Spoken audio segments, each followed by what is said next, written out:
শুভ সকাল বন্ধুরা, আমি সঙ্গীতা। তো দেখতেই পাচ্ছ সকাল 7টার সময় রেডি হয়ে গেছি গঙ্গা স্নানে যাব বলে।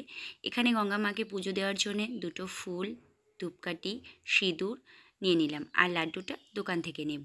তো দেখো গঙ্গাতে চলেও এসেছি দেখতে দেখতে। তারপরে আমি গঙ্গা স্নানে নেমে পড়েছি। প্রচণ্ড ঠান্ডা লাগছিল, জলটা খুবই ঠান্ডা হয়েছিল। তো এখানটা আমি পরিষ্কার করে নিচ্ছি।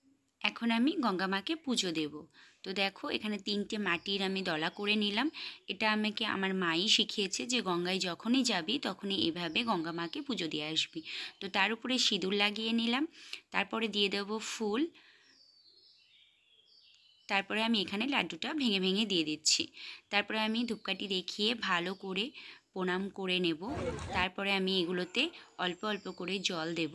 তারপরে আমি সবটা গুছিয়ে নিয়ে গিয়ে পেছন ঘুরে উল্টো দিকে দিয়ে আবার একটা ডুব দিয়ে নেব।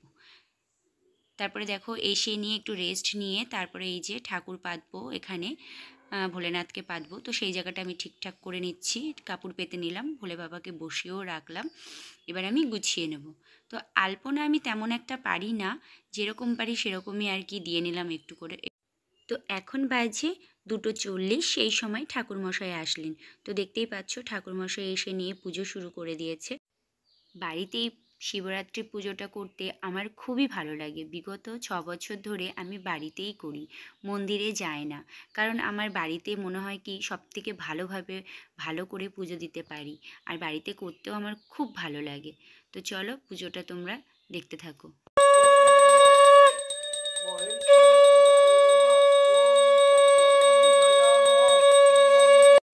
এখন হচ্ছে ভোলেনাথের স্নান। ঘি, মধু, দই দিয়ে ভোলেনাথকে স্নান করানো হচ্ছে।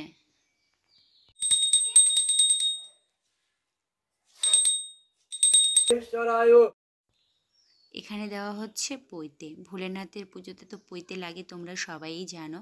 তো এখন ভোলেনাথকে স্নান করানোর পরে পৈতে পরানো হচ্ছে। এবার তাকে তার জায়গায় বসানো হচ্ছে সুন্দরভাবে।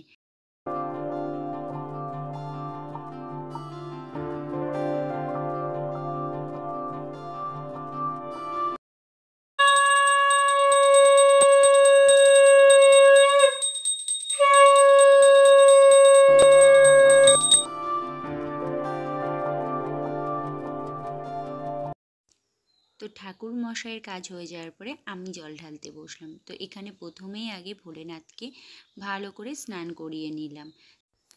নিজের মতো করে নিজের মনের ইচ্ছা বলে ভোলেনাথকে পুজো করে নিলাম।